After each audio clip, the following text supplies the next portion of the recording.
दिन एक गांव के मौलवी साहब मस्जिद के बाहर बैठे कुरान मजीद की तिलावत कर रहे थे।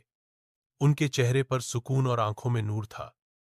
अचानक तीन शरारती बच्चे वहां से गुजरते हुए रुके।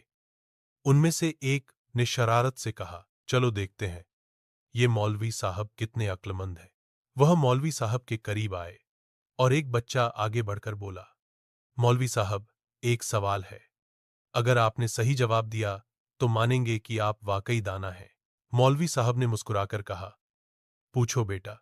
ज्ञान हमेशा सवाल करने से बढ़ता है।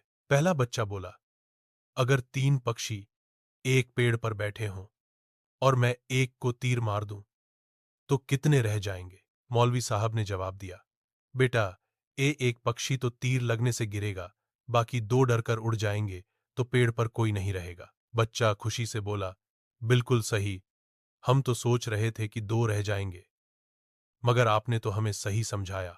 मौलवी साहब हंसे और कहा, अब मेरी बारी है। मैं तुम तीनों से एक एक सवाल पूछूंगा। बच्चों ने खुश होकर कहा, जरूर पूछें। मौलवी साहब ने पहले बच्चे से पूछा, अगर तुम्हारे पास ईमान, सच्चाई और सब्र में से एक चीज चुननी हो तो क्या चुनोगे? बच्चा बोला, सच्चाई। मौलवी साहब ने कहा, बहुत खूब, क्योंकि सच्चाई ही इंसान को ईमान और सब्र की तरफ ले जाती है। दूसरे बच्चे से पूछा, अगर तुम्हें दौलत, इल्म और इज्जत में से एक चीज अगर तुम चुनना हो तो क्या चुनोगे? बच्चे ने कहा, ज्ञान, क्योंकि ज्ञान से ही दौलत और इज्जत हासिल होती है। मौलवी साहब मुस्कुरा दिए और कहा, बहुत अच्छा चुनाव। तीसरे बच्चे से पूछा, अगर तुम्हें मां, दोस्त या खिलौनों में से किसी एक को चुनना हो तो क्या चुनोगे? बच्चा बोला, मां, क्योंकि मां के बिना दोस्त और खिलौने भी अधूरे लगते हैं। मौलवी साहब ने बच्चों के सरों पर हाथ रखा और कहा, तुम तीनों समझदार हो। शरारत करना बुरी बात नहीं, लेकिन इसमें भी सीखने का पहलू हो तो फायदा देती है।